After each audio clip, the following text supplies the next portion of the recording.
This is Paul 102 Digital Wednesday. On a Wednesday, Hard Talk is hosted by Farid Ali. We have a very special guest, and we are dealing with the topic road fatalities. Hard Talk starts now. Good afternoon, Farid. Good afternoon, David, and good afternoon to Miss Inglefield. Thank you so much, Miss Inglefield, for making yourself available to us. I know it was short notice in terms of me speaking to you just yesterday, but I was trying to find something or a topic that would really be in keeping with the spirit of what's happening now in terms of current and relevant.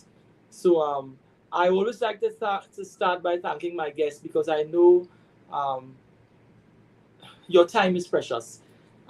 Tell us something about yourself, Ms. Inglefield. How long have you been involved with Arrive Alive? I know that you're the president of Arrive Alive.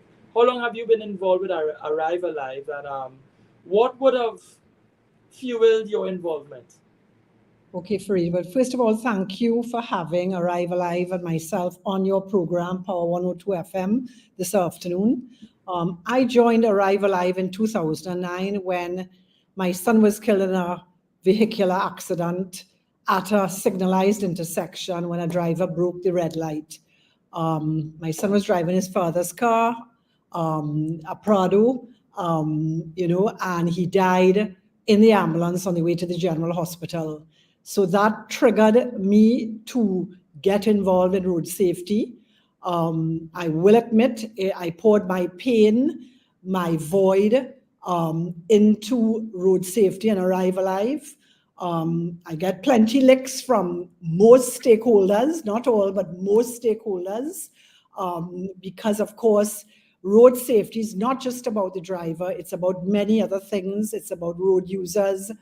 It is about vehicular safety, in other words, vehicular engineering and standards.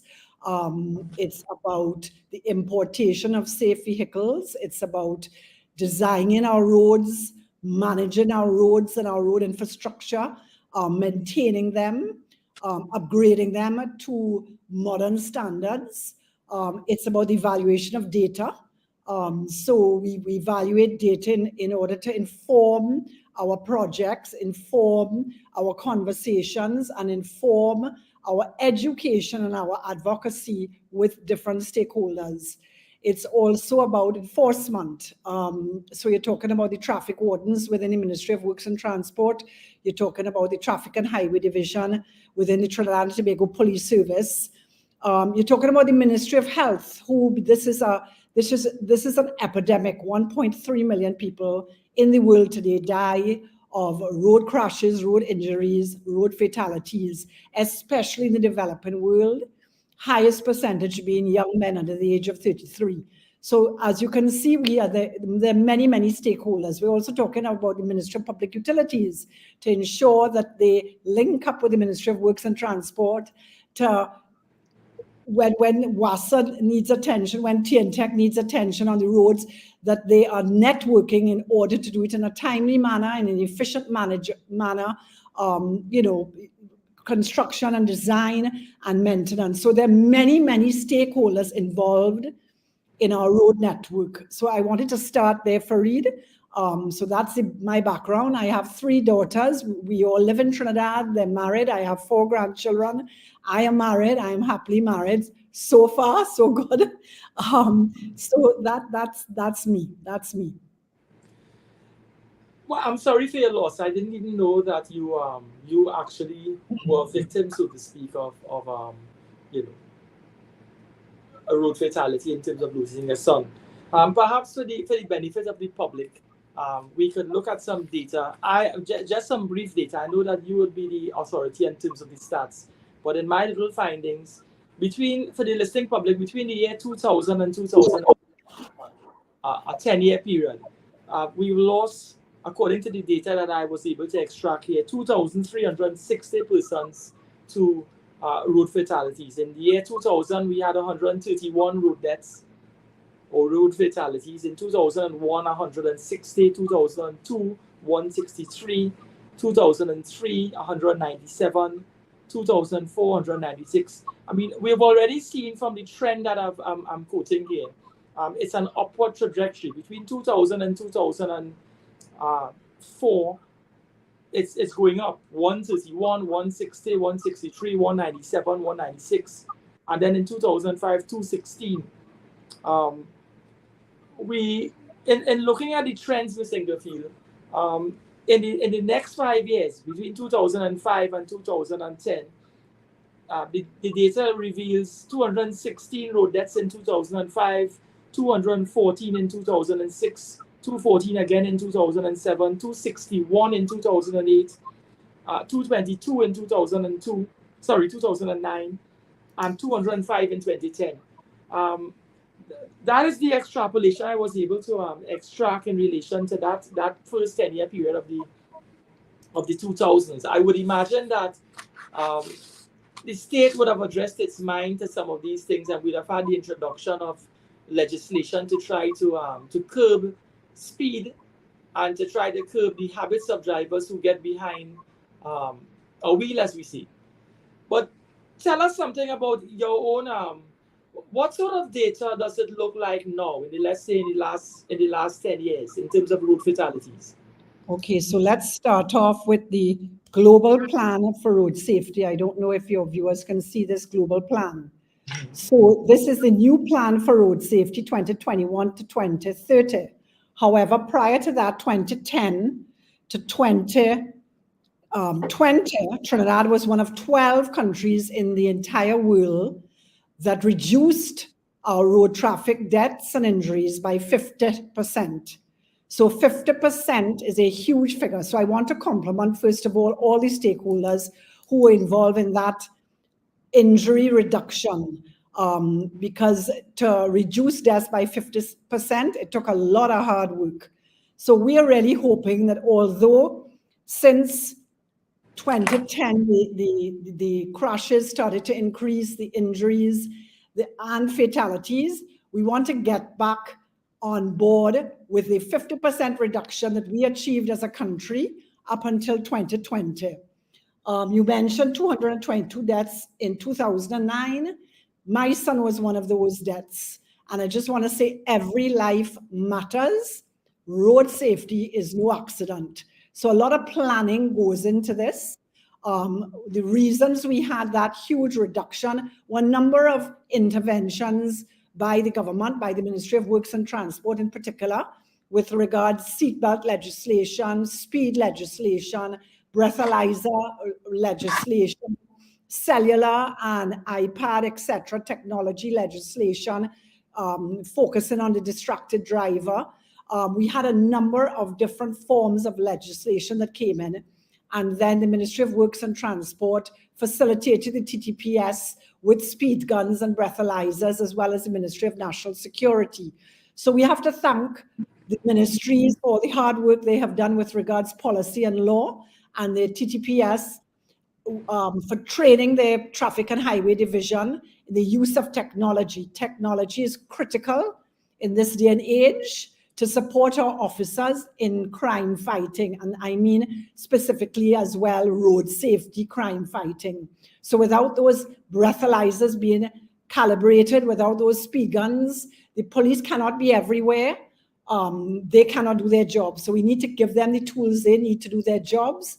We now have the tint, so they now have tint meters, and that hopefully will also avoid the serious collisions, as well as the holistic crime fighting situation with vehicles having very dark tint and officers not being able to see into their vehicles.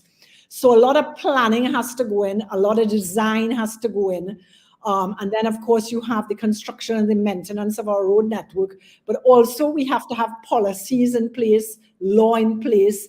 We have to have a budget for maintenance. All of that has to be in place, because it's no point building roads unless we maintain them. It's no point having trucks that are overladen with sand and gravel on our nation roads and not weighing them. So we have to have weigh stations so that those roads that we have just paid millions of dollars for are not destroyed. So there are many stakeholders of road safety, Fareed, as I just said, legislation, enforcement, education, technology. We look forward to seeing spot speed cameras We need to see that operationalized. We need to see these spot speed cameras on our nation's roads. The biggest reason for the serious collisions is speed. As you know, once you increase your speed, risk increase, especially on wet roads and when rainy season. So technology is critical. We want to see that red light camera technology at our intersections. I know a lot of work has gone in to ensure that our intersection and our roads are to the standard to implement that red light technology, but that is also critical. Both the spot speed cameras and the red light cameras will also assist the police with crime fighting and with safety on our roads, and with our goal, which is to again reduce the number of deaths by 2030 another 50%. I know that's a mouthful for Reed, so I will hand over to you before I go on, because as you can tell, there's a lot to talk about. There's a lot of work still to be done, but I don't know what other questions you may have before I continue on in this manner. No, this program is all about you and sharing your vision and your views and your data. So feel free to speak as you wish. But I wish to underline here, in some of the research I'm doing, it's mind-boggling to read that the last time Trinidad and Tobago had total number of road fatalities that was under 100 for the year was 1957. To me, that's so we guaranteed before 2025 even comes around, based on data, based on on the trend established thus far, that we're gonna have 100 people dying on the roads in 2025, and another 100 plus in each year moving forward. But for some transformation in terms of people's aptitude, people's attitude, and for law enforcement in terms of applying the nation's laws as it relates to how we conduct ourselves on the roads. We're looking at, without some sort of intervention, 100 persons will perish based on data. And to read where the last time we have 100 persons died is less than 100 died in 1957.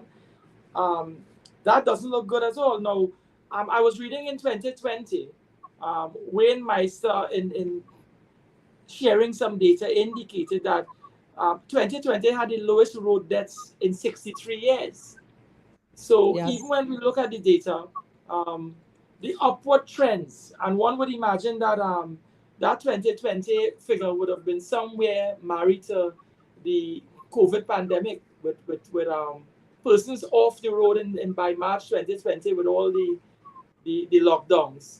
If you have less people on the road and less use of the road, then naturally the figures would go down. So when we see the trend was the lowest in 63 years, part of that would have been, taken out of the driver's hands, so to speak. What is your view in terms of, I know that you highlighted some of the initiatives in terms of the seatbelt legislation, cellular legislation that speaks to cellular use and technology, the demerit point system, the breathalyzer and speed guns, TTPS, traffic and highway divisions, input in terms of their monitoring and enforcement of the law, tint meters, road safety guidelines, and so on. What, in your view, and I'm not trying to limit the direction of your discussion, but what, in your view, we can do more in the short to medium term to get those numbers down, to ensure, because we already, from what I've read, I think we're on 74 road deaths for the year, as of August 2024. So we already have that trajectory of 7 months in the year has passed and we got to 74. So it's looking that we might be nearing 130 if it continues on this trend. What more do you think could be done in the short and the medium term? Certainly, we need a communication plan talking to all road users. We have had a record this year of pedestrian fatalities in particular, which is why the figures are so high. Usually, drivers are the single biggest category that loses their lives. But we've had a number of pedestrians. We do believe that the pedestrians losing their lives is a social issue, particularly on our highways where you have homeless people, people who are under the influence of alcohol or the other forms of drug impairment in particular, is causing that pedestrian fatality figure to be so high. Certainly, it's a social issue, but we need to address it with a communication plan, with more care and attention to all road users. The road users that are crossing are not on a corner, not looking right, left, right again before they step off the corner, not focusing their attention on the driver and ensuring the driver in seeing them before they stepped off of the sidewalk. They need to change that behavior, not be on their cell phones at all. When you're crossing the roads, it's very, very dangerous. So we need to address road user behavior, not only drivers, but pedestrians, motorcyclists, cyclists, and teach them how important it is that they adopt safety when they're on the nation's roads, safe road habits. We have a number of drivers still not wearing their seatbelts. I mean, TTPS gave out 24,000 tickets already for the year. Up to last year for non-compliant of seatbelt use. Not obeying traffic signs, being on their phones, not having insurance, which is a criminal offense.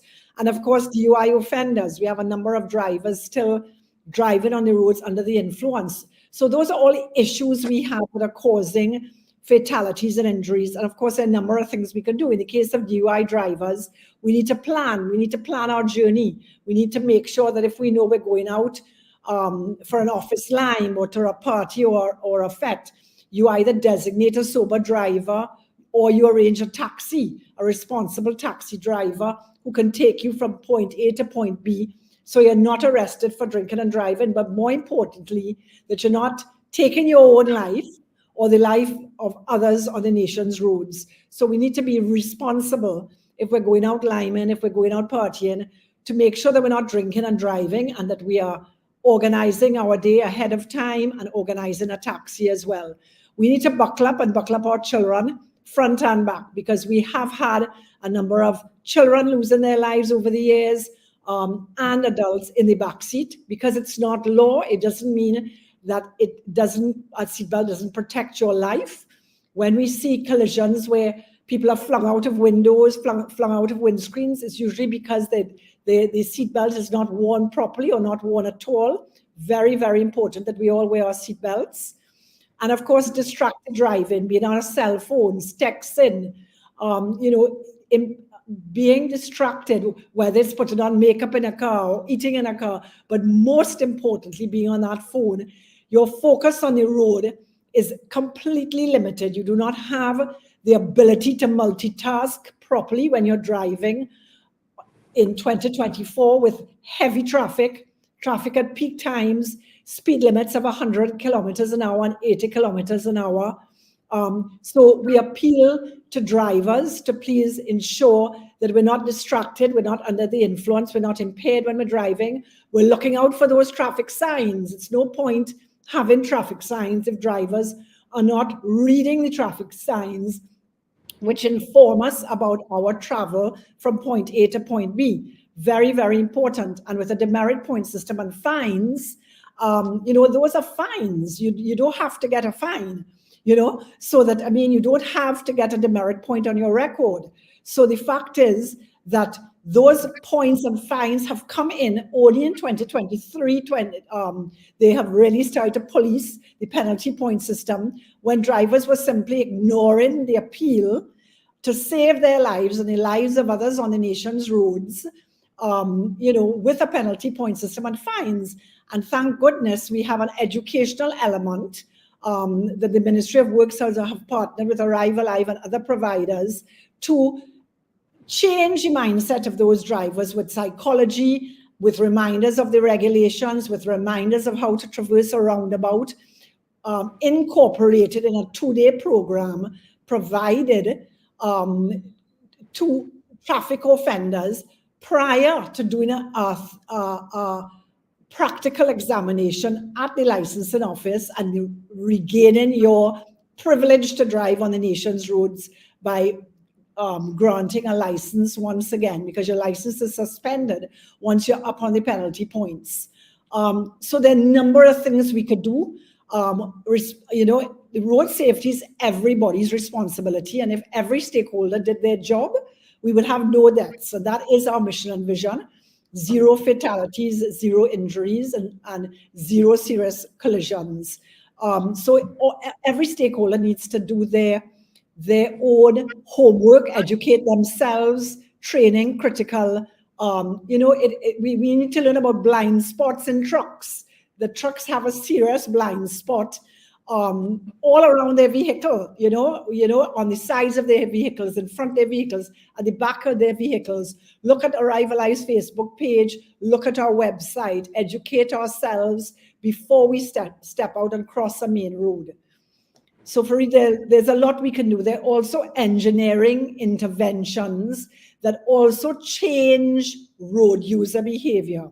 Engineering interventions that mean that you have raised pedestrian crossings that are well marked, that you have railings that inform pedestrian traffic towards that pedestrian crossing, that you have walls that prevent pedestrians from crossing unless they're crossing in a safe location. You have proper markings, lightings, signage at pedestrian crossings, especially with the pedestrian fatalities up almost at 50% this year. We're making an appeal again to the Ministry of Works and Transport to look at the pedestrian crossings and let us make sure that they are safe. If they need to be elevated, an elevated pedestrian crossing is like a road hump. It's like a bump in the road. And maybe that's what we need to do to save lives this year. I think it's very important pedestrians are given the respect that they deserve.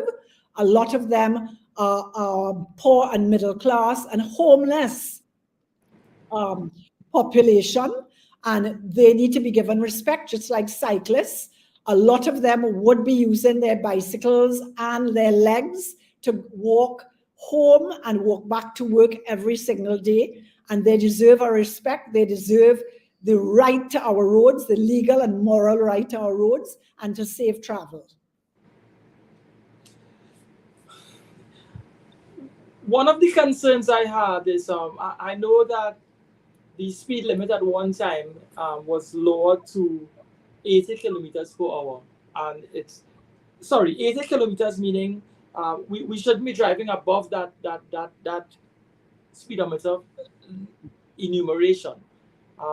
Then it's taken back to 100 kilometers per hour. I had a chat with a surgeon at the Mount Hope Medical Facility, and he was indicating that when they had the speed limit was taken from 100 to 80, and I'm saying that specifically in reference to the driving along, let's say the Sir Solomon Hochoy Highway and the Churchill Resort Highway. He said that high-speed collision naturally didn't result in many deaths.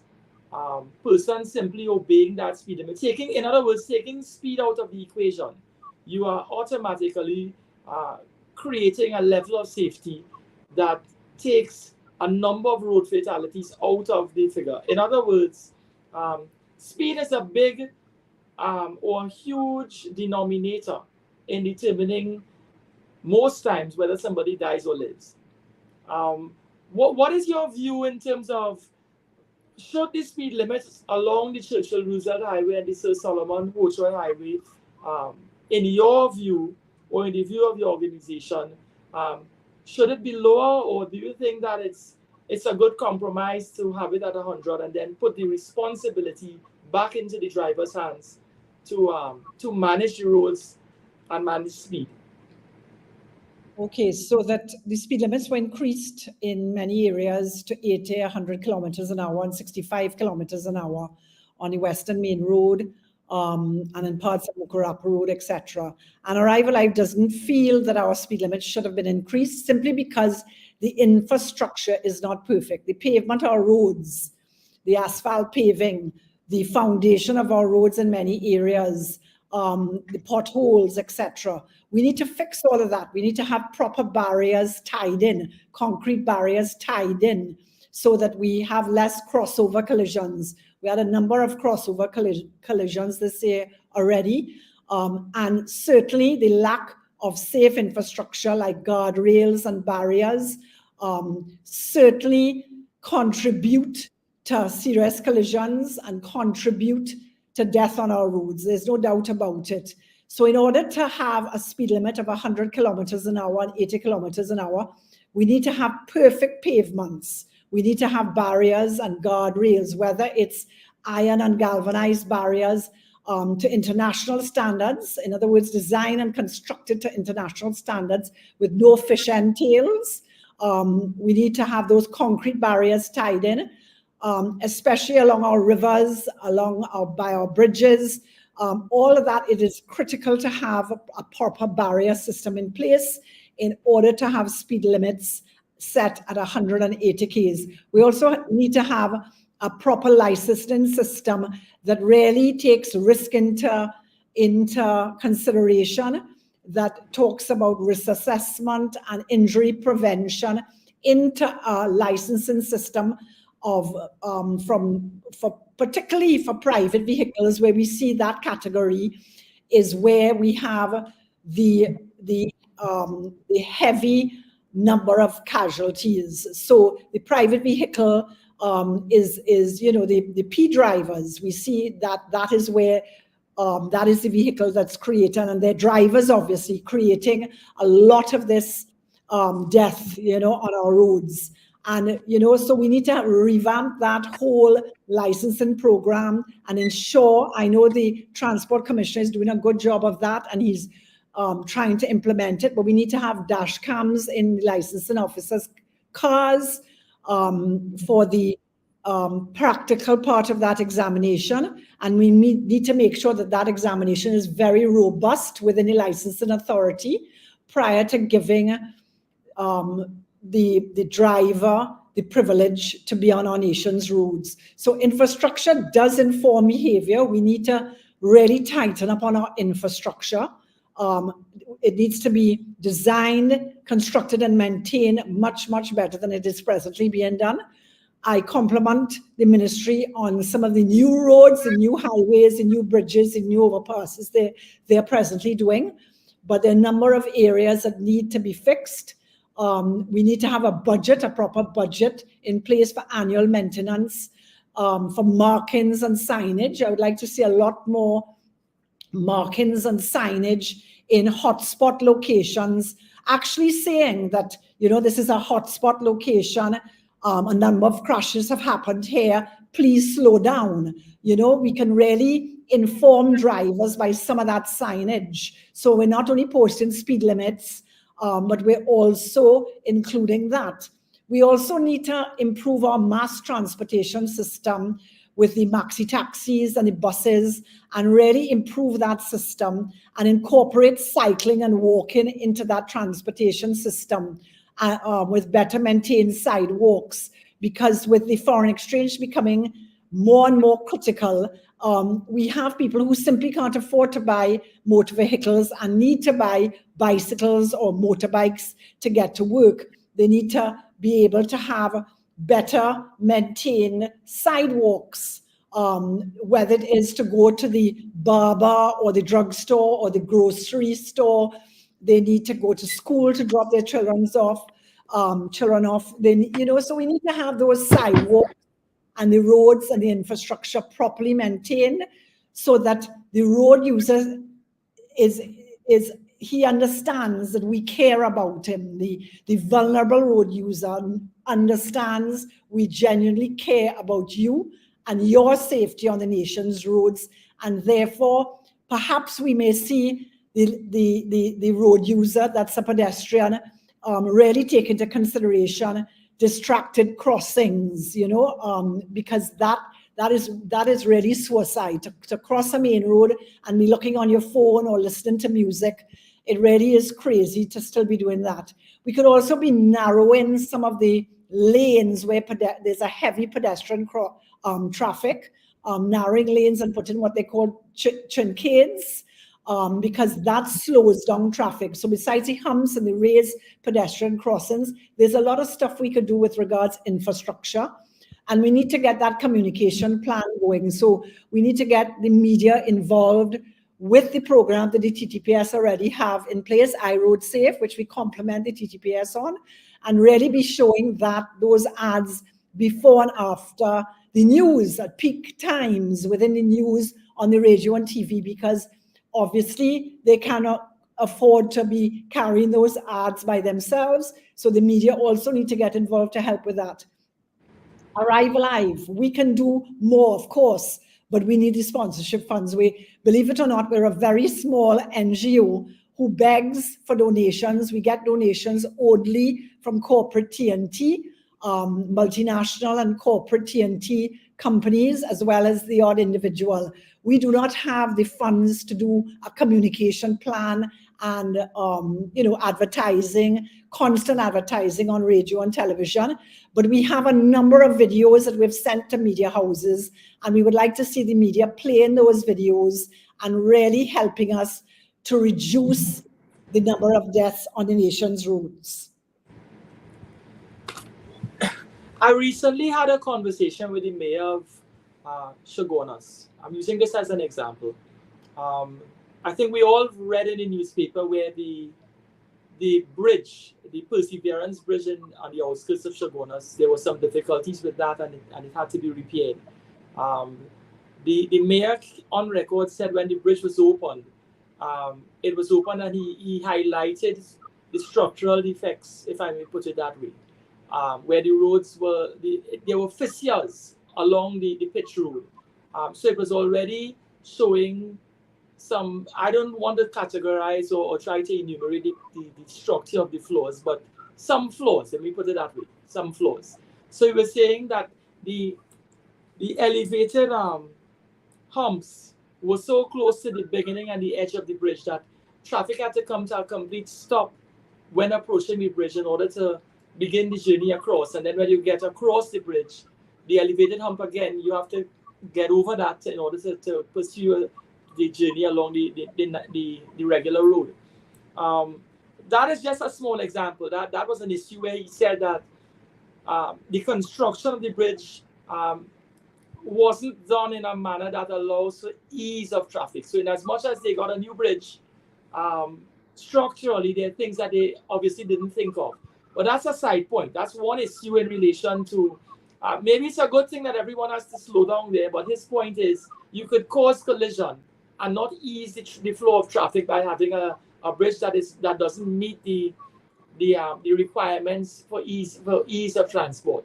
But I was also asking him, and this is the point I'm making, that factory road area, that is an adjacent road to the Perseverance Bridge, that was an area that they had earmarked to re-divert or to divert traffic to circumvent the loss of the bridge. And they couldn't use it because it was a dark area, it wasn't properly lit.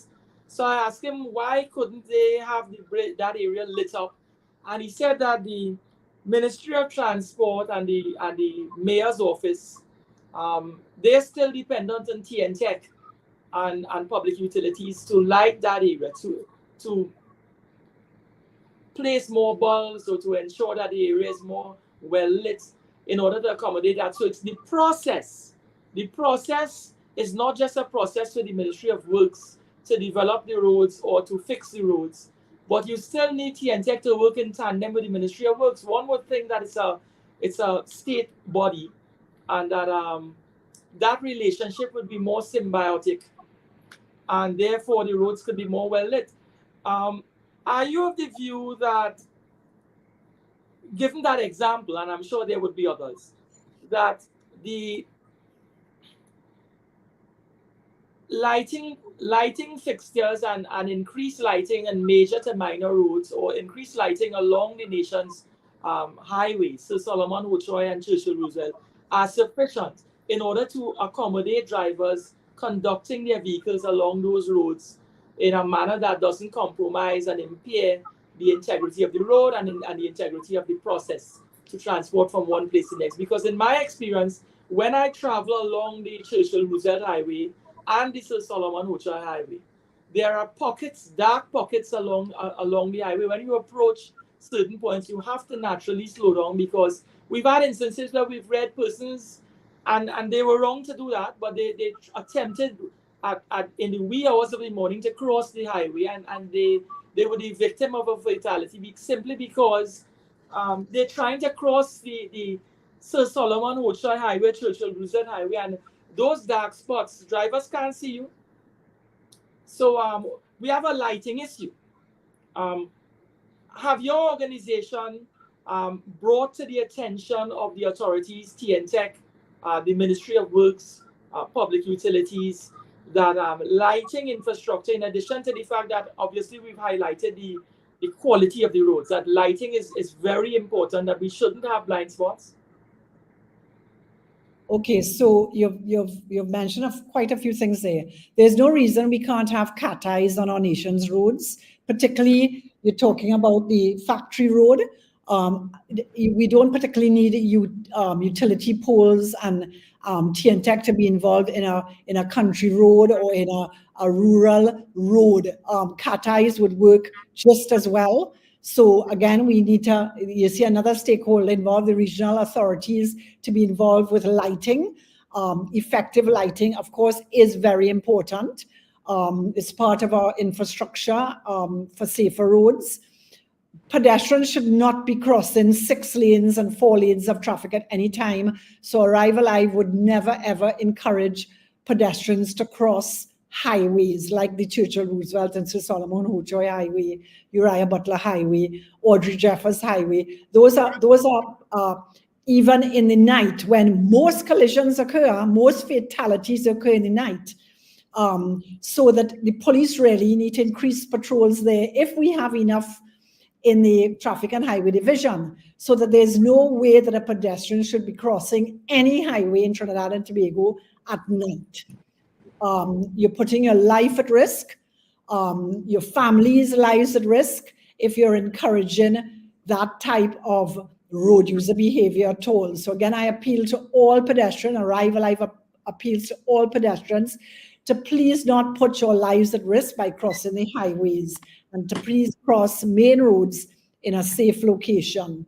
We want to make sure that we support the Permanent Secretary, Sonia Francis Yearwood, who has tried very hard to set up the National Road Safety Council to get stakeholders to attend meetings of the National Road Safety Council, because what you're alluding to, Fareed, is that we need all stakeholders to sit on that council, to network on that council, to share ideas, to come up with a plan and the execution of the plan and the policy for lighting our roads, for the maintenance of our roads, for the design of our roads and bridges. We need a road safety audit. That is critical to prioritize what roads should be paved, where lighting is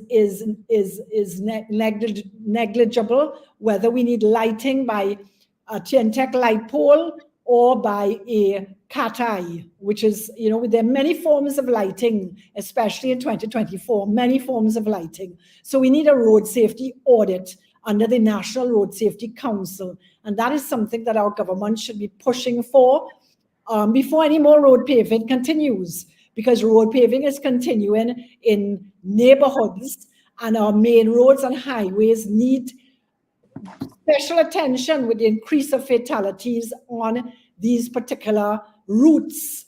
So we need a road safety audit urgently in this country.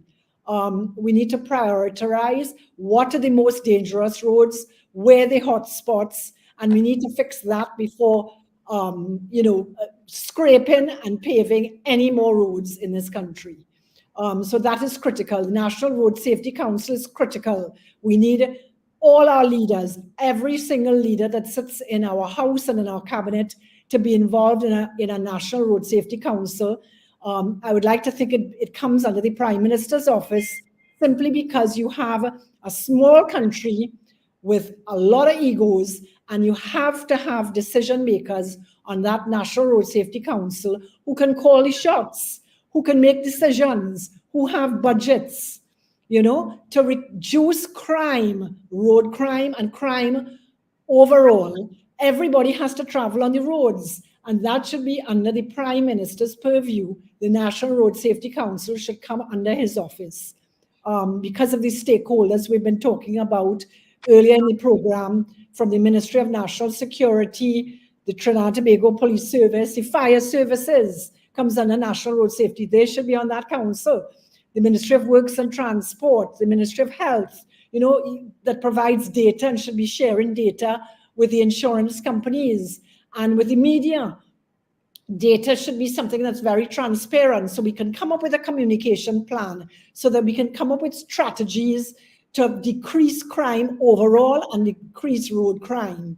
The Ministry of Health is the one that is supposed to collate that data between the insurance companies, the TTPS, and the hospitals and regional authorities when you're talking about diabetes, when you're talking about heart disease, when you're talking about Alzheimer's, and when you're talking about road injuries and death. So that National Road Safety Council is a critical part of the transportation policy and the transportation plan that needs to include pedestrian, cyclists, and motorcyclists. We need infrastructure, because the more that our economy declines is the more that foreign exchange becomes harder to obtain, and the more we need a transportation plan that includes vulnerable road users so they have safety to go back and forth. That is critical. That is really critical going ahead. We need to have that done ASAP.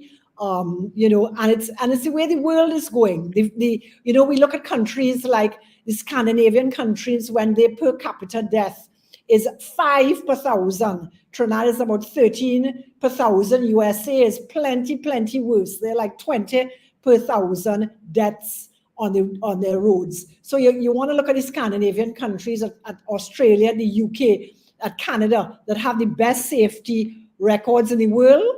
We don't need to reinvent the wheel. We need to do what those countries are doing, what the global plan of action, of decade of action for road safety, 2021 to 2030 is talking about, and implement their policies and plans, which of course can be done.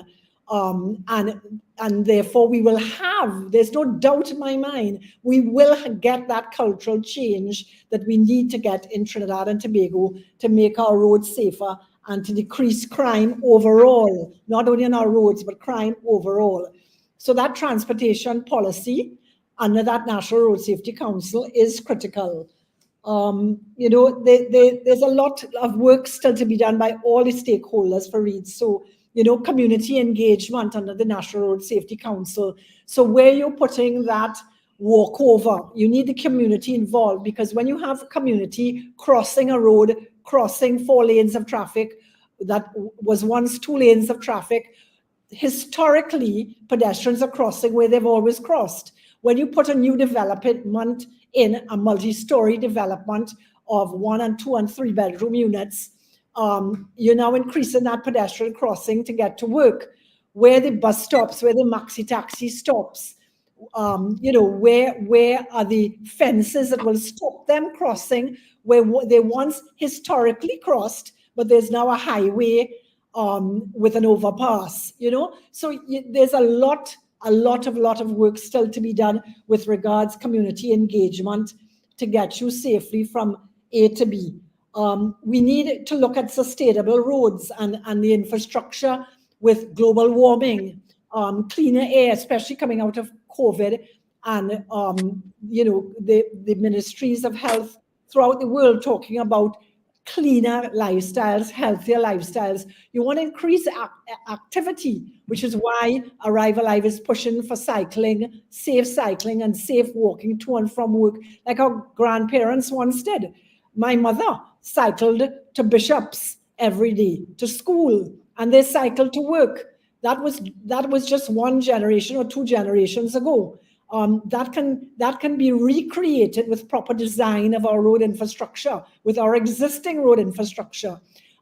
We don't need to reinvent the wheel. Amsterdam did it when the whole population got out there and said, we are not giving up our bikes for cars. We're not. Amsterdam, years ago, decades ago, started that trend. And with COVID, most of the developed countries have continued that trend and encouraged that trend of healthier lifestyles by cycling and walking, and of course, reducing our carbon footprint. So there's a lot of work to do. There's a lot of work to do, and we need that National Road Safety Council to get active and to be given proper support by our leaders.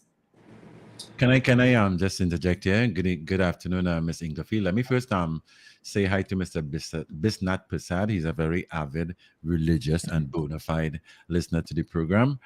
And my name is David McIntyre. I'm in studio. You're not seeing me there. But added to all that, what you have said, Arrive Alive, is there any sort of concentrated effort or some concerning kind of effort as to the education of pedestrians and the way they use the roads? You find, like, I heard you talking about these road crossing, these overpass for pedestrian road crossing, and there are areas where people tend to rather cross the road and use these overpass for their pedestrian safety. And added to that, I think the public in general should be made more aware by some sort of educational drive as to how they use the road, even when cycling or when they're just running. Some people just run for fitness sake, and people who cross the roads and stuff. Because I think a lot of people are very careless, and a lot of them are not really aware of the dangers that can be involved, especially where there are 3-lane highways and stuff. Now, I traverse north-south sometime every day of the week. Mostly 5 days of the week. But there are times when I come to Port of Spain too, from Labre to Port of Spain, and I've observed a lot where the Ministry of Works tend to fall down. There are areas on the highway where they don't repaint the white lines. It is very, very, very difficult to maneuver and to traverse the roads, especially when it rains. You don't see these white lines. At night, there are some areas where some of the light systems, the structures there and the bulbs aren't working. And in those areas, if you are not seeing these white lines, there are some people who are visually impaired to that extent where they're, it's difficult to see. They can see, but when it's dark and when it's raining, it's difficult, because sometimes I'll be driving through what we call white rain and you don't see the roadway. Sometimes you don't see the car in front of you. So asking if Arrive Alive can play any part of having the Ministry of Works, especially, to make sure that these white lines are painted and that roadways have those kind of corrective measures that can assist the drivers, especially at nights and when it rains. Even in the daytime, it's very difficult for you to navigate without seeing the white lines. So, David, unfortunately, we have a lot of videos that we cannot play because of the cost element that I spoke about earlier. We just simply do not have the funds. The media has access to them. We've invited the media to share our videos, but we do not have the funds by which to advertise via what I call a communication plan consistently on the media, to inform pedestrians, to encourage drivers to change their behavior, to change their culture of driving. So that's the first point. So we need the ministry to do that. We need corporate TNT to come on board with Arrive Alive and partner with us to do that with regards ensuring that our videos get airtime. We need sponsorship funds in order to do that. We do have educational programs. We are in the schools from toddler right up to university level, teaching pedestrian road safety, how to cross the road, looking right, left, right again, focusing on the driver, getting the driver's attention prior to stepping off the sidewalk. We do have educational programs like that. We are out in 3-4 schools a week doing that with our very small team. I encourage volunteerism. Arrive Alive needs volunteers. We train you to go out there and do presentations in the schools and universities, and we really welcome on board anybody who wants to volunteer, particularly retired teachers we're looking for, or persons who have time on their hands, don't mind public speaking. We train you to do a presentation and you go out there and, into the schools. That's critical. We try not to say no to any borough council, any community, UTT, UE, anybody who invites us. We go and do a booth. We give out our literature on pedestrian road safety. Thank God, Woodside Energy, I need to call them out big time because they give us sponsorship to print our brochures and to do our events, thanking the first responders. So a lot of our ticketable booklets that I have one right here for you all to see. It's on our website. Plus, we give them out at all our community events, a ticketable booklet. But we also have pedestrian road safety booklets, cyclist road safety, etc., that we give out when we're invited into the communities to do either sober zones or just community booths, and into the schools. Obviously, we've partnered with the Ministry of Education years ago, and we're in a number of the schools. With regards to your question, your suggestion, yes, we're in touch with the ministry, the chief traffic engineer, the permanent secretary, the minister from time to time. We have encouraged the audit that I spoke about, which would take into consideration the lack of markings in some locations and lighting that you spoke about. And that's why that audit is so important. But I do, in the meanwhile, in the short term, encourage anybody to write into Arrive Alive, contact at arrivealive@tt.com or Sharon@arrivealive.tt.com, and help the ministry go out there and ensure that the markings are done in an expeditious manner, in an urgent manner, to save lives. Markings are critical. Even though some drivers don't obey the markings, the important thing is all stakeholders have to live up to their responsibility, and therefore markings and lighting are critical. So I encourage you, Dave and Farid, when you all are driving around, if you see locations that need markings, lighting, signage, please do write into us, and we forward it to the ministry and hope that they will deal with it as quickly as possible. Most of the ministry, with regards maintenance issues, we have their support, and they try their best to pull funds from their budget to really ensure that the attention to the email is urgent. So you can call 675-LIVE, Arrive Alive's telephone number, or better yet, write into us, because then it's even easier for us. We literally just forward your email in. And if it's anonymous, you just tell us you don't want your name called, and we forward the email to the ministry without the name being called.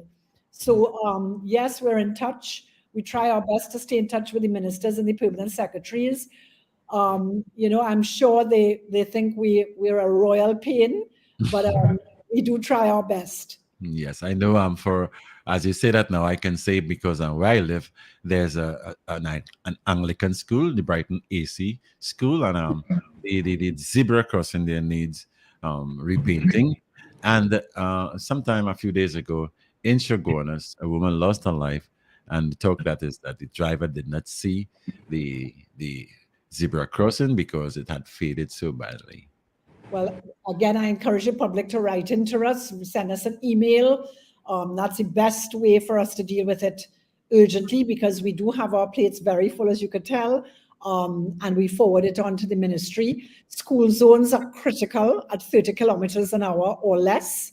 Again, in first world countries, they've reduced speed limits around schools and residential neighborhoods, towns, villages to 20 kilometers an hour to protect pedestrians. Don't forget, pedestrians do not have a shell like a driver and its passengers in a vehicle.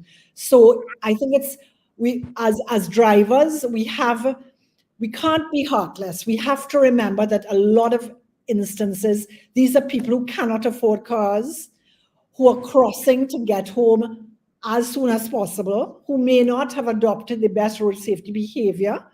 But I think we have to remember that speed is what's costing us these lives. And we need to remember that a pedestrian and a cyclist, and even a motorcyclist, does not have a shell to protect them from the energy of a serious collision at 50, 80, 65, 100 kilometers an hour. You mentioned we should encourage people to walk more, to cycle more. What we may need to bear in mind is, I believe, and I was checking online here whilst you were speaking, we are not as developed in our mindset as, or forward thinking as what we observe when we travel. I remember being in Europe and seeing that there are lanes besides the motorways that allow for parallelly persons to cycle. The limitation we have here is maybe 50, 60 years ago, the vision for development in terms of use of roads wasn't, or may not have been, what it is now. Public education would have enhanced and educated us in different ways through the decades. Simply saying that there isn't any room or land space left to create a cycle road, let's say along the Sir Solomon Hochul Highway or the Churchill Roosevelt Highway. So one of the challenges we've had and is cyclists utilize the very same road that the motorists use. And though we try to implement rules and encourage drivers, for instance, around the savannah, we still find from time to time it's difficult to manage cycling on the same road that cars are utilizing. If I may allude to one small example, I remember reading a photojournalist, one Anthony Harris. He met his demise whilst circumnavigating using that perimeter that is the Queen's Park Savannah area, and a vehicle collided with him and he lost his life. It took a year before charges were ever laid against anyone for that particular collision. It was a hit and run. And that was, if my dates are correct, that was July 2022. Just around November 2018, less than a year before, we lost Chef Joe Brown when he was cycling and a vehicle plowed into 14 cyclists, and 2 of them lost their lives. It is difficult, and surely your organization would accept to encourage the marriage of cycling on motor roads, roads that are used essentially for road traffic purposes. Perhaps what we need to do is to establish zones where cycling can be, one can cycle, or hours when cyclists can perhaps not use the road, meaning during prime time, that time when people are getting to and from work and so on. Because that sort of competition for space, especially when persons are using the roads in more ways than one, in terms of trying to get home for a particular hour. To have cyclists try to utilize the road at the same time, it's an impossible possibility. Sometimes when I'm getting to Maracas, a lot of people, I guess that's strength training. You see cyclists climbing the hills, but vehicles are speeding coming out of the Maracas area, and I wonder someday somebody is going to be a victim of some sort of collision. Once you're trying to use those roads that are not really geared for cyclists. I don't necessarily agree with you, simply because 20 years ago there were more bikes on the road than cars. We have become driver-centric. So as drivers, we're thinking of ourselves and the speed of our motor vehicles, and the fact that we now have 4 and 6 lane highways. This is exactly why Arrive Alive has advocated for lower speed limits, because all over the world, the cyclists ride on the same roads as drivers. My husband and I went to Norway this year because I really wanted to see Norway. Norway and the Scandinavian countries are probably the best in the world at promoting good road safety. They have some of the best track records in the world with regards road users, from mass transportation systems to include tram cars, trains, cyclists, pedestrians, cars, whatever. But you dare not touch a cyclist or pedestrian with your car. And we went to the highest peak in Scandinavia through Norway, and there were cyclists, not only sports cyclists, there were people working up on that cliff because it was a tourist destination, and they were selling from t-shirts to food.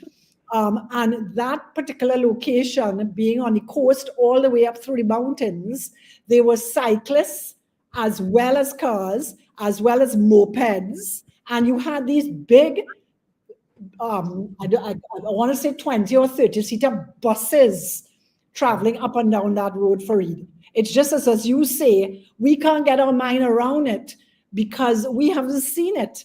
But there were plenty more cyclists on the roads before there were cars. We have just gone the other way now in the developing world, right? So we are looking at a population that's not as healthy, suffering from Alzheimer's, diabetes, heart disease, all kinds of viruses, because we're not getting the exercise we need. And we have become so driver-centric that we're not thinking of that, our health, changing our lifestyles, and reducing speed to make us a healthier, fitter, cleaner Trinidad and Tobago. So I need to encourage you and Dave, as well as the entire population, to rethink our mindset and look when you go abroad, because a lot of Trinidadians are very well traveled. We go to the big cities like London, Toronto, New York. Look at what's going on in those big cities.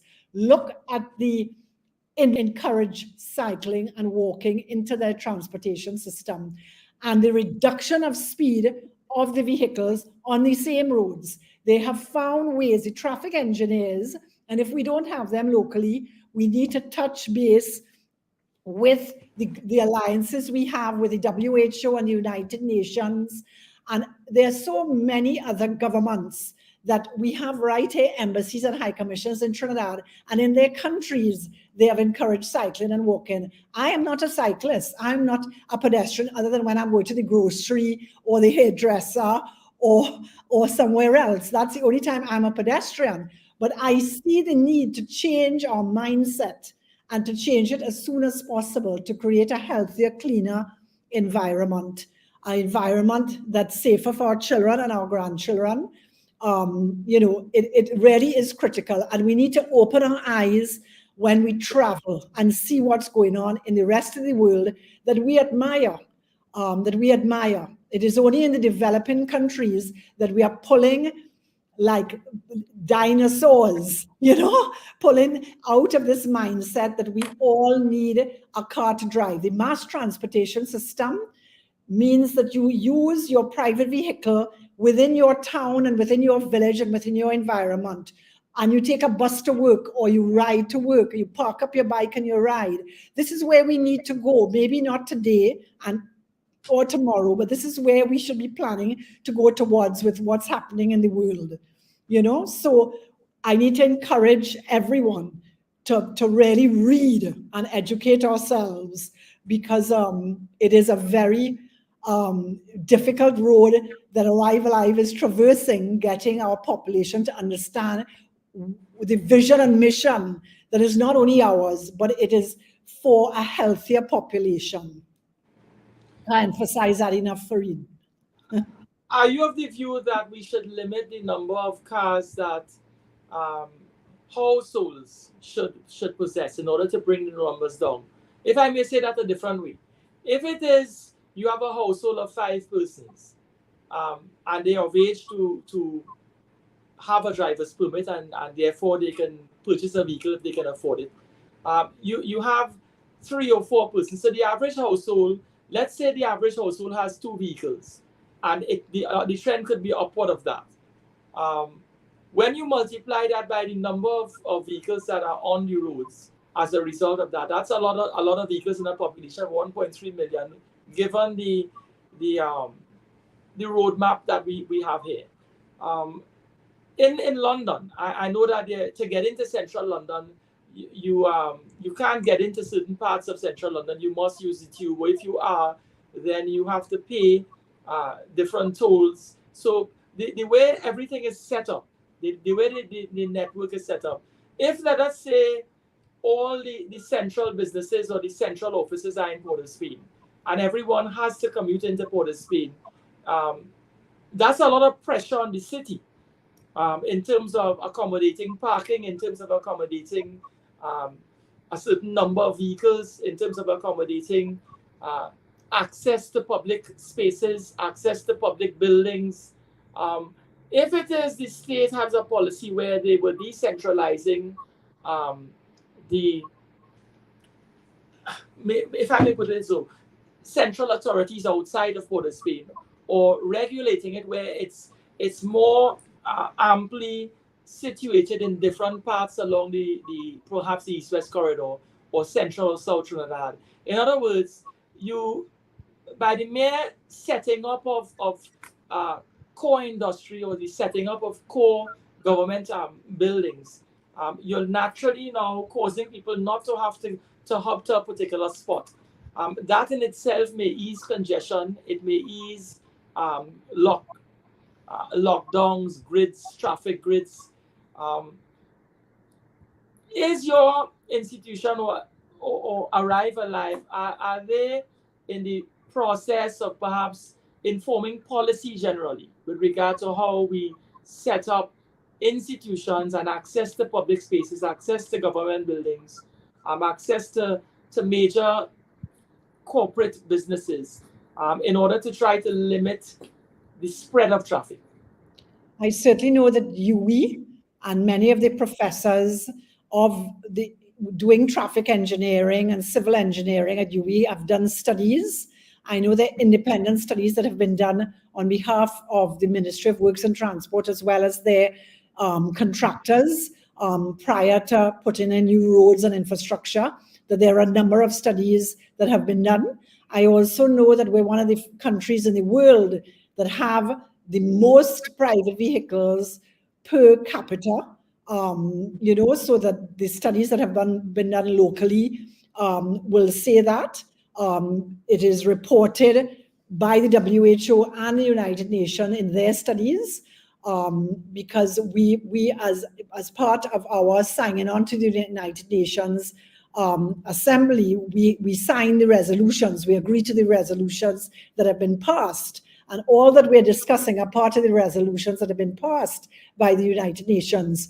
So again, UWI and academia is part of the stakeholder of road safety, and we need to tap on them, and they need to do traffic counts and traffic studies to determine what needs to be done and where you need to divide driver traffic, vehicular traffic, private traffic, mass transportation, cycling, walking, the number of vehicles per household. All of that has been done, and the different studies have been done, and we need to partner with academia, UWI, UTT, etc., and the different independent professors who have done these studies and implement them. We have talked about these things for years, and they just have not been implemented. And unfortunately, we sometimes tend to do what is popular, but not necessarily what is right. We need to lean more on academia and on our University of the West Indies and the professors who are traffic engineers. I am not a traffic engineer, but we do have at Arrive Alive traffic engineers on our board. And Trinidad is a small place. The ministries know who the traffic engineers are within UWI now that are still lecturing, and those that have retired. And if we don't have the means in TNT, we can get these studies from abroad, because the studies are there. The studies are definitely there. There's the IRAP study for the auditing of the roads. There are all kinds of different studies that have been done and that could be done to help with our transportation planning and our transportation policy and implementation, for sure. I want to touch on two areas before we run out of time. We have about 35 minutes. But we'll touch on the merit point system and also the driving under the influence of alcohol. But just for the sake of the public who's listening today, it has been listed that the top 5 traffic offenses resulting in disqualification from driving, that is. Number 1 is driving without wearing a seatbelt. Number 2, driving over the speed limit. 3, use of mobile devices whilst driving. 4, breach of road traffic signs. And 5, driving without a valid driver's permit.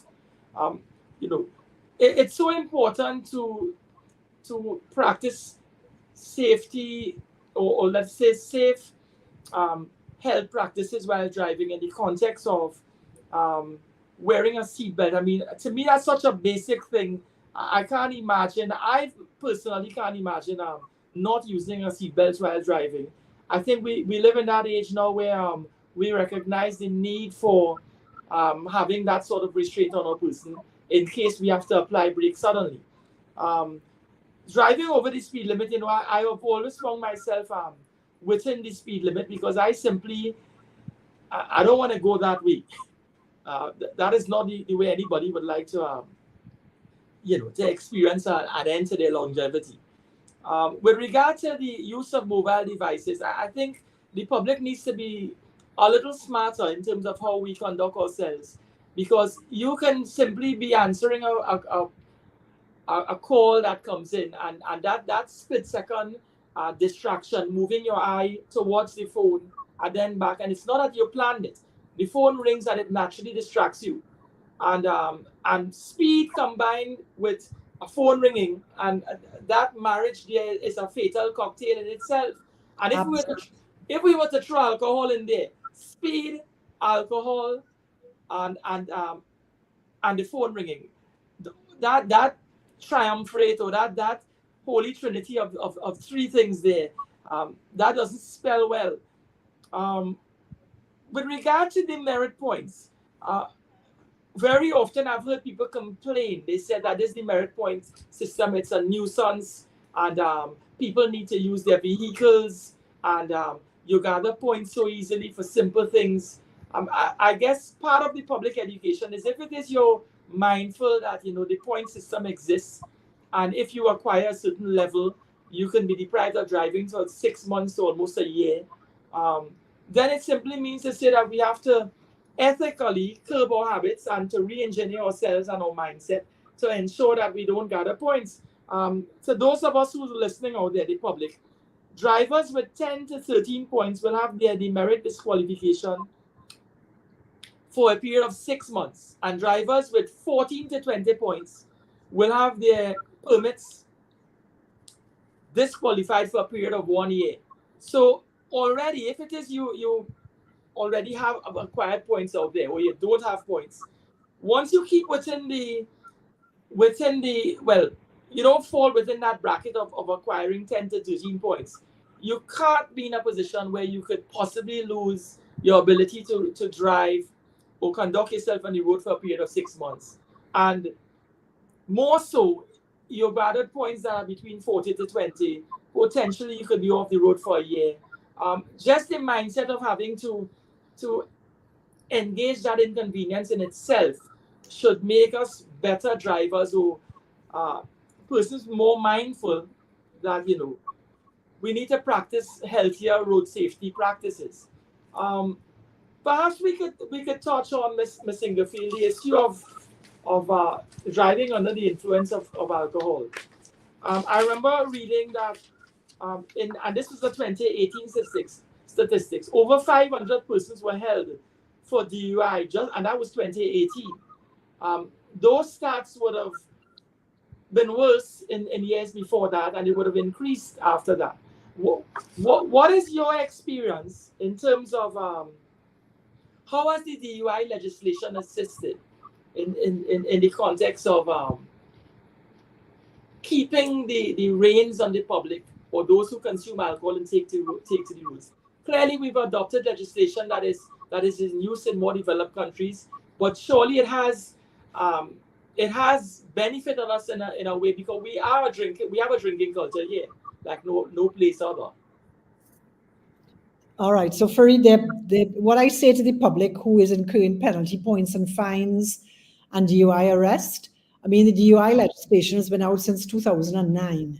The penalty point system, with the fines has been out for 3 or 4 years now, I believe. So you don't break the law and you don't incur the fine, you don't incur the penalty points. So don't break the law. Why are we breaking the law? Why are we breaking the law? Why do we want to risk our lives, the lives of our passengers, the lives of our children, the lives of other road users on the roads? It's reckless, it's careless, it's criminal. A DUI not only can kill you, but it can kill others on the road. So as I say, it's murder by another type of weapon. I have a 13-year-old cousin in the States, so I had, that was killed by a drunk driver who came down the bus route, T-boned my cousin's car, and it killed his 13-year-old daughter. It's treated like a murder scene. You have helicopters. He ran from the scene of the accident, the driver. The helicopters were out, the police were out looking for the driver because he tried to say it wasn't his car, so he ran from the scene of the collision. He was arrested within 24 hours. They found him thanks to the helicopter surveillance. He was taken to court the following day. He was charged. They slapped on a GPS on his ankle, and he had to report to the police station every day. He then was convicted within 2 years of being charged, and he's still in jail, and that was in 2013. So not only did I lose my son to someone who broke the red light in Trinidad, but I lost my second cousin in Florida to a drunk driver. But in those countries, again, the developed countries that we so wish we could be, in many ways, not me necessarily, but other Trinis who are emigrating. We look to them, and yet still we go over there, we uphold the law, we do what's right, but we don't want to obey the law when it affects us in Trinidad and Tobago. We still want to drink and drive. We get upset when we get penalty points. We get upset when we get fines. Why should we do that in our beautiful little country called Trinidad and Tobago? But yet still, when we go to the States or Canada or England or everywhere else, we stand in queues, we obey the law. So, we have DUI drivers coming to us via the magistrates court, which is how we actually started providing educational programs, because one day we got a call from a certain magistrate. I believe that was in 2010, and we had to come up with a presentation to the DUI offenders. And in those days, we weren't charging. It was just myself and one other, and we were given these drunk drivers, these drivers who had broken the law and who were breathalyzed and charged, and it's a criminal offense. You now have a criminal offense on your record. We were given these classes for free, from heavy T drivers who couldn't read and write, right back to private car drivers.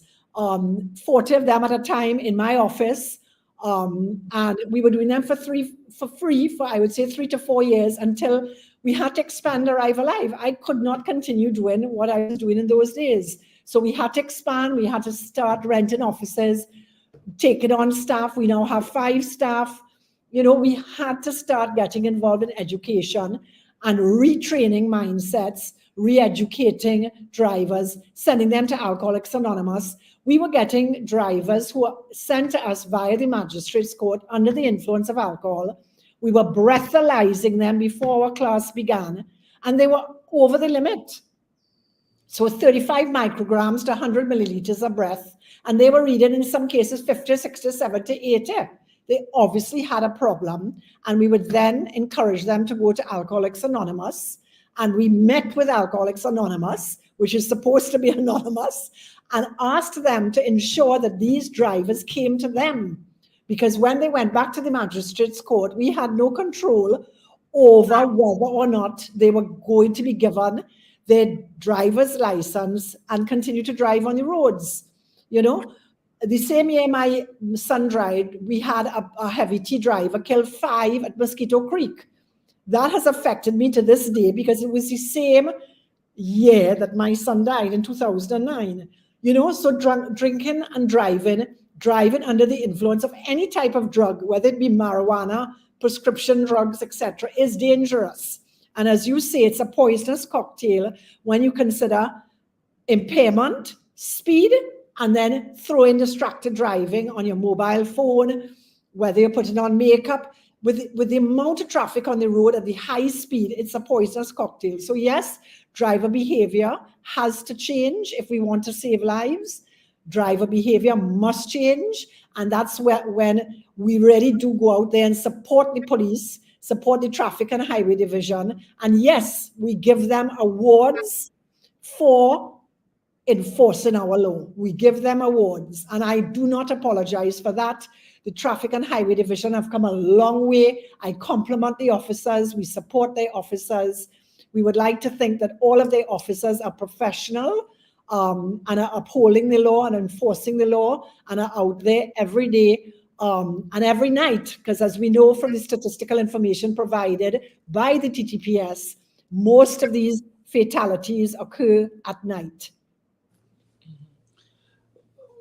What is your view when we look at the Solomon Uchai Highway, the galvanized fencing, if I put it that way, that area that is the center of the highway, that is the median crossing. We have so many times we've read or we've learned that vehicles cross from the northbound lane into the pathway of the southbound and vice versa.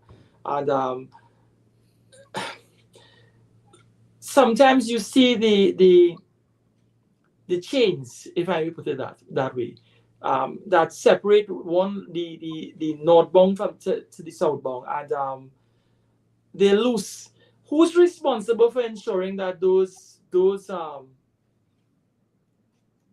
wirings, cable barriers? So the Ministry of Works and Transport, quite rightly so, have relooked at our barrier system, because the cable barriers, while the most effective because they actually hold the vehicle in place, and there's not the same amount of energy that, for want of a better description, flings the vehicle back into the traffic. The cable barriers holds the vehicle. So although they're the most effective barrier system, they're also the most expensive to maintain, especially when you have highways with collisions occurring over and over and over again in the same locations. So they do work to reduce fatalities, but the Ministry of Works and Works and Transport have said that they are going to be relooking at interspersing those cable barriers with galvanized stroke iron barriers. We are hoping to see those ASAP. On our nation's roads. It is critical at that 100 kilometers an hour we have a proper barrier system in place, as we've said before. So that is something that needs to happen this year. There's a new development where certain parts of the Solomon Uchai Highway, we see they're actually paving the intersection between the northbound and the southbound. Does that mean, what is the mindset behind that? Is your organization in the loop as to what the purpose for that merger, meaning that you're paving that area? It's not necessarily widening the roads, but it's simply creating a pathway where before there was a division. Does that really, I mean, to me, it opens the pathway up where vehicles can now cross into the path of each other?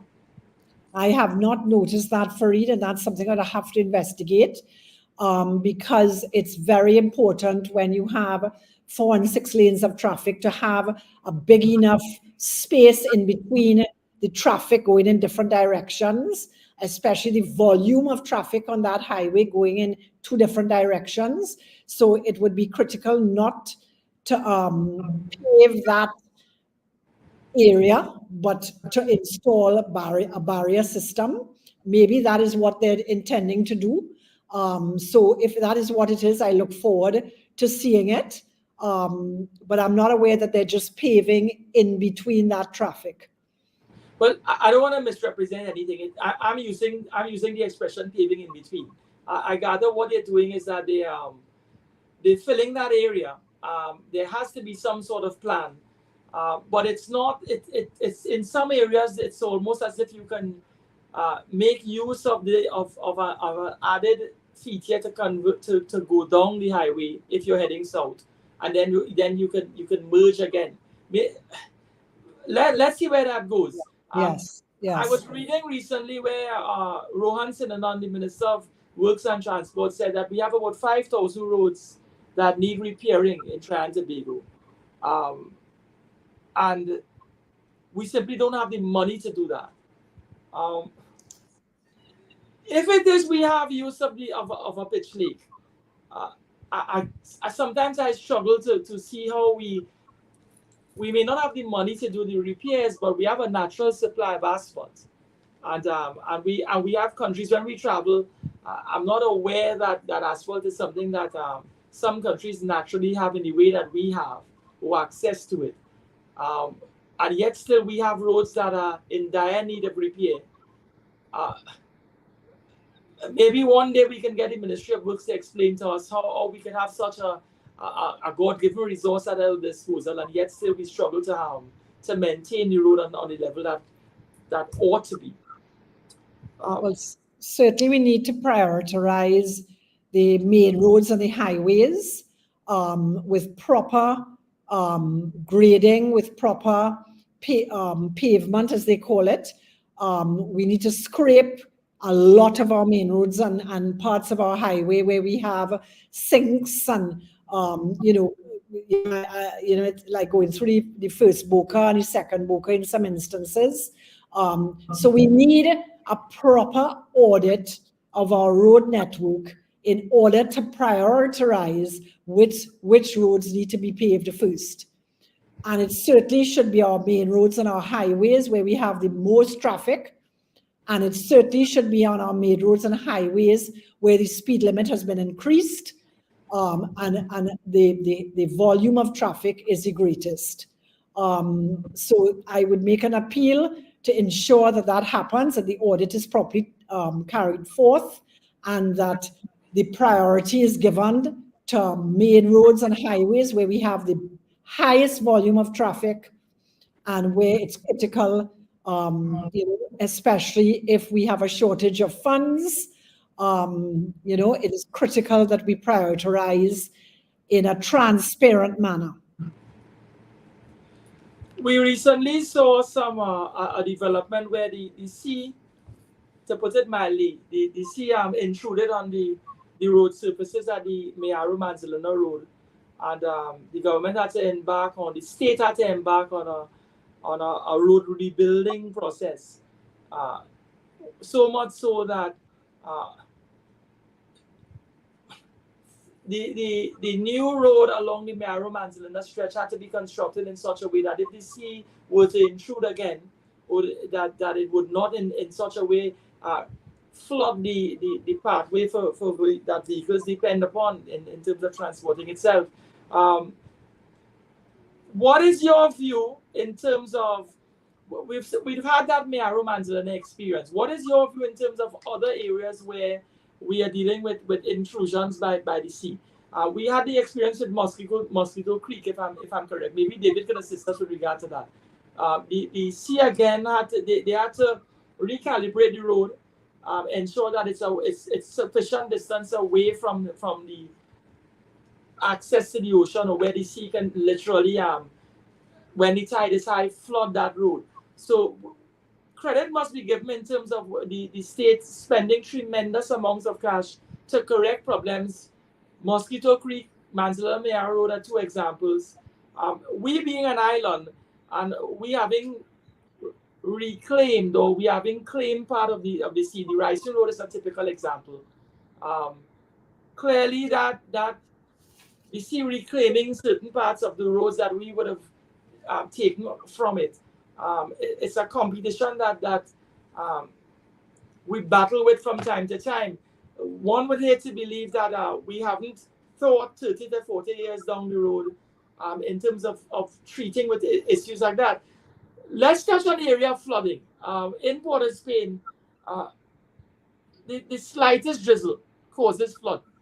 And we find ourselves, drivers find themselves having to confront tremendous levels of high water rises.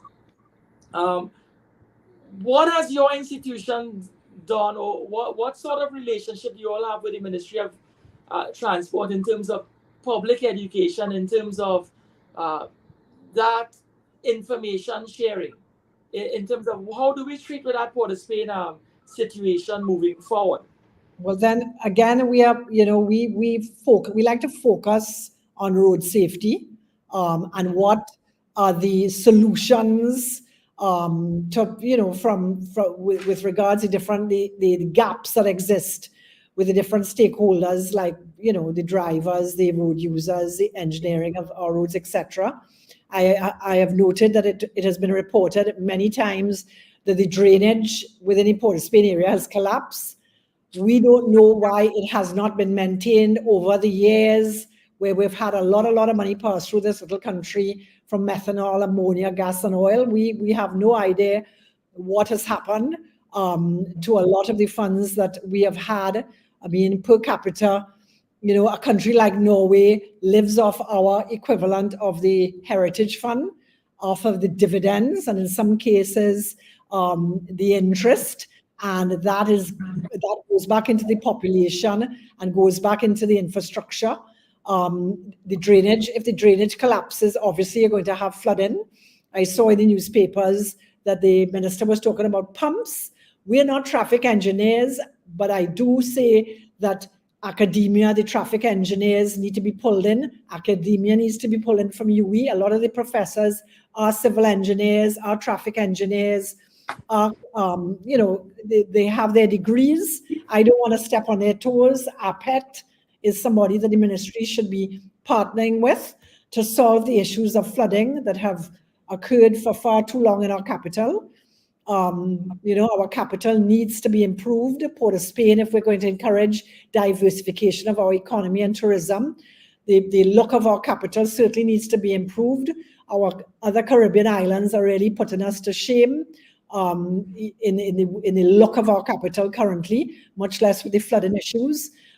So certainly we need to pull in APET, academia, UE, the independent professors that I spoke about before, to solve the issues of flooding, to solve the issues of a sustainable road network with global warming. We need to pull in all the expertise we can, and we need to do it now in order to prioritize what needs to be done with regards to the infrastructure, because our utilities are going to be affected with global warming. We need to make sure that we're taking all of this into consideration, and possibly through the same National Road Safety Council, it could be a spin-off with regards to that, because it is a safety issue. Flooding is a safety issue. So the National Road Safety Council needs to really be supported by our leaders. What is your view in terms of the legislation as it speaks to DUI? Some of the data that I've read, I know that through the years, persons have complained that for the first offense, you could pay up to $12,000 or 3 years in prison. Then for the second offense, $22,500 or 5 years in prison, or you can be disqualified after the third offense. I don't know if some of that data has since changed. Are you aware that, is it the same sort of fine and duration? Yeah, a lot of the magistrates use their own discretion. And therefore those fines and those years are not cast in stone. We have had DUI offenders come to us for second offenses. So what really should happen is, after good behavior, in most of the developed countries, it drops off your record. So if you have don't forget, DUI is a criminal record. It's not a ticketable offense. It's a criminal record you now have. So you going away to college or to travel for business, your visas are now affected, because when you pull up your record, you're now seeing you have a criminal offense. Over a lot of years, the magistrates use their discretion. But I do believe that maybe the Law Association, maybe can get together. And after good behavior, I know it does drop off your record in countries like Canada and the UK, etc. I want to say it's 3 to 5 years, if I'm not mistaken. But I certainly don't think that the fines should be dropped. I think that we need to ensure that we maintain the consequences of making poor choices, and drinking and driving is a poor choice. Just like driving on a bus route 3 and 4 times when you don't have a pass, speeding, with all the talk of speeding and penalty points and fines, we have people coming to us with traffic offenses and being caught 2-3 times for speeding prior to losing the privilege to drive, and therefore their driver's license or driver's permit, as we used to call it. So if you have a repeat offender and then they lose their license, you have to rack up 3 and 4 offenses. So, surely that's a driver that's a danger on the roads. But the DUI offense, I think for good behavior, after 3 to 5 years, it should fall off your record, because it's very hard having at 65 years old or 70 years old, as I have seen with some drivers, now having a criminal record when they travel or if they're taking their son to university or their daughter to college, So we want to really improve on that law a little bit. I think apart from the issue of sufficient time passing, that particular offender perhaps can also demonstrate that they're prepared once they continue to drive. Yes. So it's good behavior, no more fines, no more demerit points, no more arrest. They have to have good behavior before it drops off their record. I would like to see that law amended to say that, because, we have many DUI offenders that have changed completely. They've changed because it does change your life when you're maybe not when you're young, but certainly when you're old and you're all of a sudden a criminal, according to your record because of a DUI offense. It changes your life, your wife, your children. You can't travel, you can't, in some cases you can't get a job, because if you go for a police record, a police record, as a lot of jobs require these days, you're going to see the DUI offense as a criminal on your criminal record of activity. And therefore, I think if a driver has changed their life, has good behavior, no more fines or demerit points, we should look at legislation that amends that, and maybe 3 to 5 years it drops off, so the criminal reference is dropped off your record. Perhaps what we can do is after 3 to 5 years, you can apply to have it removed, and but you must demonstrate that you have been engaging in sufficient continuous public education certification to show that it's not only been 3 or 5 years, but I've been involved in public education seminars, online seminars, or in programs, to show that I've continued to be mindful of what is necessary, what is a healthy practice for myself, so that I don't compromise other people's lives if I'm allowed to drive again, or if I am driving, that at least I could have my record cleaned or wiped or sanitized in some way, that I could acquire a certificate of good character. That is an issue, Ms. Inglefield, that not just applies to DUI drivers. That's a problem we have in this country. Once you've acquired a criminal record of some kind, whether it be for driving without due care and attention or driving dangerously, it holds against our names. And it's a problem generally. And I don't think that we should want to be heartless. We would want to encourage drivers who have changed their behavior to get that the court, the law on their side by it falling off their record for good behavior. And good behavior could be a number of different factors, as you say, educational programs, no demerit points, no fines, a job letter, police, whatever it is. But just to end, Fareed, because it's 5:54 and I know we're ending in 2 minutes. we appeal to all stakeholders. If we all live up to our responsibility, TNT would be a much safer place on the nation's roads. And therefore, we all need to do what is right because it's the right thing to do. Arrive Alive is not one that wants to go out there with a big stick approach. We support the government when they're putting in right policy and right law, but you better believe that we come down hard as well when, any one of us, including Arrive Alive and our employees, our volunteers, our staff, are making mistakes. I'm the first one to say that I'm sorry if I have done something that is wrong, that, whether it's human behavior, whether it is, anything for that matter. We can't be just coming down hard on everyone and not educating and training and having communication plans and having proper transportation policies, etc. So each stakeholder has to live up to our responsibility because it is the right thing to do. What about your relationship, your organization's relationship with the Ministry of Education in terms of perhaps allowing you all to do workshops or give little lectures and so on to O-level, A-level students who are getting to that age of 17 where they may be able to acquire a license and find themselves, at least if you increase public education at that level, but at the tertiary level, secondary and tertiary, the persons who are closer to that age where they will be soon certified to drive on the road, that they would be in a better position to practice smart habits. Yeah. Well, as I've said before, we are in the schools. I mean, it's not been incorporated into the curriculum, but we're certainly in the schools, and a number of fifth form and sixth form schools have called us in to do road safety presentations to their population, their student population. So we continue to do that. We have a very good rapport with the Ministry of Education and their school supervisors. So we welcome any school who wants us to come in. We are happy to visit your school with our presentation that will be age appropriate.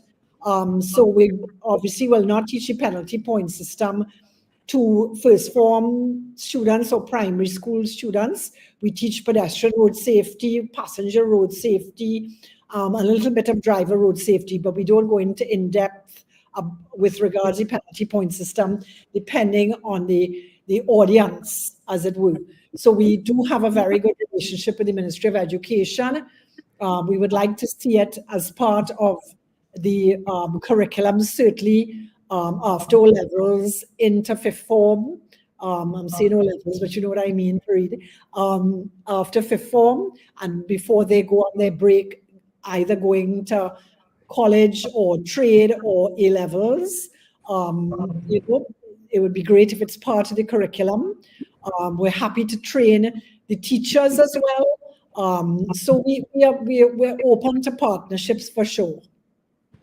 In terms of a closing remark, tell us about the access, your online access, where persons who are listening to us, that younger generation could turn on to YouTube and Facebook. Tell us about your sites so we can have. So we have a website and a YouTube channel, plus we're on Facebook and Instagram, and we encourage you to share our ads, to go through. Most of our ads have been posted up on Facebook and Instagram over the years, from FIA's drivers, like we have a young Alex Powell who has done a video for us. In the old days, we have Kess, we have Jason Williams, we have a number of influencers, as they were, via video on our YouTube channel. And as I said before, we have Facebook and we have Instagram. So I encourage you to go on, read up. Our website has the ticketable booklet with the penalty points and the fines. We talk about the global plan of action. There's a lot of information out there. It's good reading. We try to follow best practices. We would like to see our country improve because we all live here. We all have children and grandchildren living here. So we want to base our advice and our research and our campaigns on best practices and standards that are internationally recognized. Okay. Ms. Inglefield, I want to say thank you so much for spending the afternoon with us. It's been a good evening. I think it's a good introduction to what you all do at Arrive Alive. It's a good public education drive that you all have been on. And thank you for the good work you've been doing. We'll invite you again, and hopefully you will come and share with us again. Thank you so much, Farid, for having us on, and be safe. Be safe. All the best to Power 102 FM.